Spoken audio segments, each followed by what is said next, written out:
All right, we'll get started with our post-race media availability here at Phoenix International Raceway following the Advocare 500. We welcome Kasey Kahne, driver of the number 5 Farmers Insurance Chevrolet, who finished second in today's race here at Phoenix. Pretty exciting race out there. Talk a little bit about your finish here today. Yeah, I felt pretty good.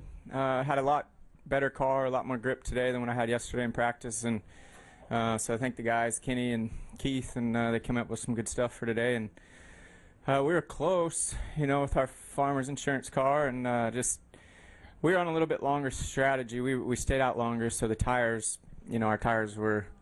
Harvick was on a lot fresher tires, I guess. He was able to stay out longer and came out there at the end and was pretty quick on that restart. Got by us, so I couldn't hang with him, but I thought we definitely had a solid, you know, second, third place car. Carl short pitted. That's how he got so far out front. But it was interesting. The strategy is plays such a big factor here. You have half the field doing one thing and half the field doing the other, and then everybody's pitting 5-6 laps difference on those strategies as well. So it's kind of a crazy race, but worked out pretty good, and I thought the track got a little bit better as it went. We just keep hoping we can get a little bit softer tires so we can move around a little more.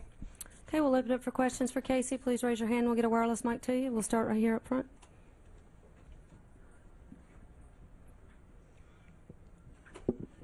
Thank you.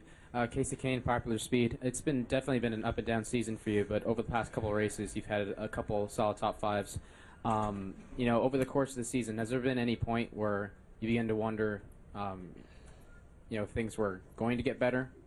Like, did you lose any confidence during that? I think you lose a little confidence. You know, I get down once in a while and feel pretty bad about what's going on, and I thought, you know, just we've had a lot of things happen to us this year, but we battled back the last 2 weeks. We ran pretty good, 5th and 2nd, and you know, so I'm happy about that. We'll try to finish off strong at Homestead with another top 5, and maybe prepare a little better for next year, and just try to have a more consistent, stronger year from start to finish. Right, thank you. Thanks.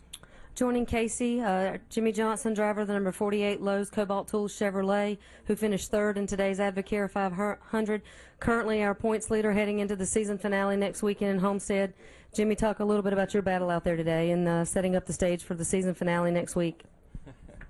The race was challenging. I mean, everybody says it's a short event here, but man, it seemed like it took 600 miles worth of time to get through this race. You know, we had a very strong race car, so that made life a lot easier, especially comparing this effort to last year's effort in the chase. And you know, we did what we should have. I felt like yesterday we had a race-winning car, and today seemed to be like a second or third place car. So I hate that we missed it a little bit there, but still, all in all, a very, very strong performance for us. And we're heading to Homestead in the position we want to be in. So we'll have to go down there and run 400 miles. You know, it's far from over. You've got to finish that race, and although we have a nice cushion, we still have to go down there and take care of business. Okay, we'll take our next question here in the middle from Lewis, and then go back to the middle from Kenny. All right, Lewis Frank of Speed Week. Jimmie, yeah. Lewis Frank Speed Week. Sorry to interrupt. At any time in those 2 incidents today, you know, for the tiniest fraction of a second, did you think this is it, or were you too busy driving, correcting? The one with the 22 didn't worry me too much. I felt like I had enough room and the way the car was sliding to save it. But the one with the 99, I thought, you know, 2 different points as I saved it, the car pointed back at the fence, and I thought I was going to hit it. So thankful that that didn't happen. Clearly, certainly worried me, and then we were mired in traffic after that, and I didn't know what that was going to mean for us.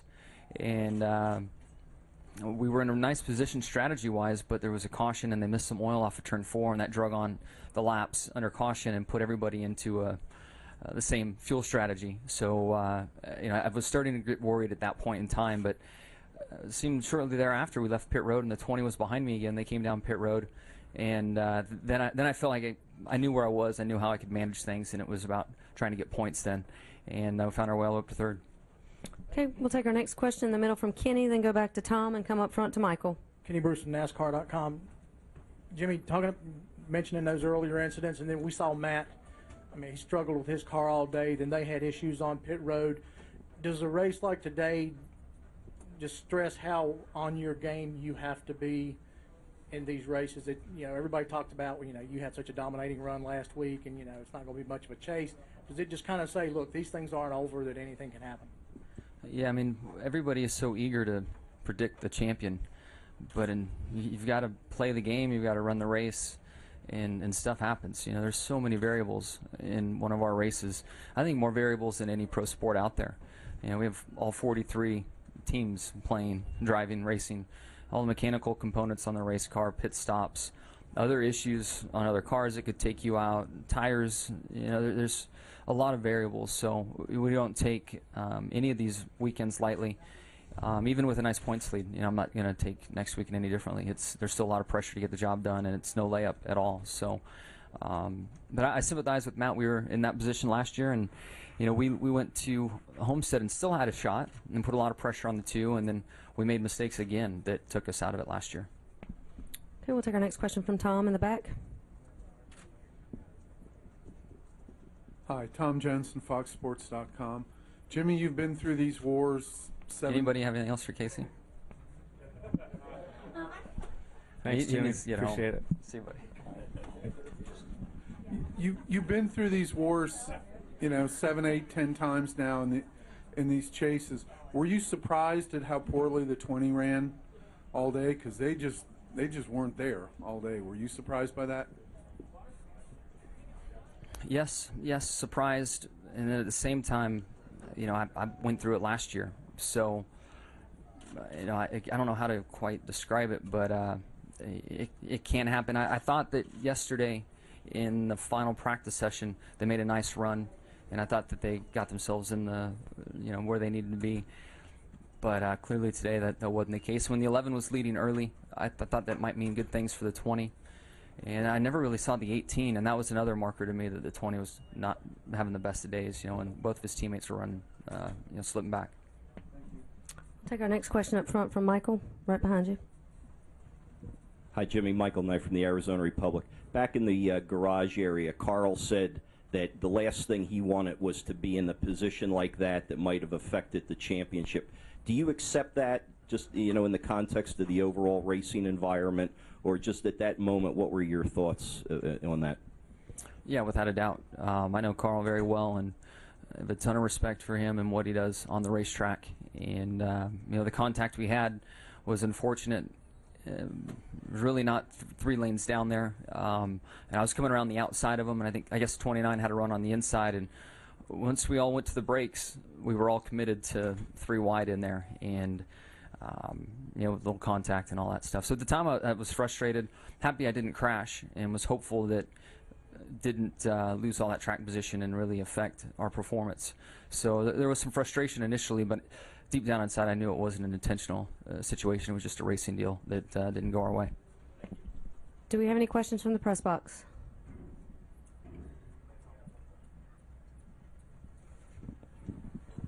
Yes, Nate Ryan, USA Today Sports. Jimmie, not to bring up bad memories, but your last 2 finishes at Homestead were 32nd and 36th. I know that was somewhat circumstantial, but how do you, given that and knowing you only need a 23rd or better, how do you approach next week at Homestead? Are you going there to win, or is it just more top 15, or what are you looking at? Well, we're going to go down there and race as hard as we can. I think the safest place on the racetrack is up front. And if I look back to our Texas performance, we found a way to race smart, stay out of trouble, and still get the race won. So I would love to win the race and win the championship, but we'll just have to see how things develop in the race and where we are relative to the 20. The big prize at the end of the day is what we're focused on. It's not so much that individual win, but we need to go down there and be prepared and treat Friday and Saturday like we need to win the race so that we can make the cars comfortable and as fast as possible to give us all our options on Sunday. Any additional questions? Okay. Any additional questions down here in the media center? Okay, we'll take one up front right here. Hi, I'm Gay Carmichael from Motor Racing. What about Kevin Harvick? He's closed up on the points too. Yeah, he's done a good job winning some races. I think he's in 3rd right now.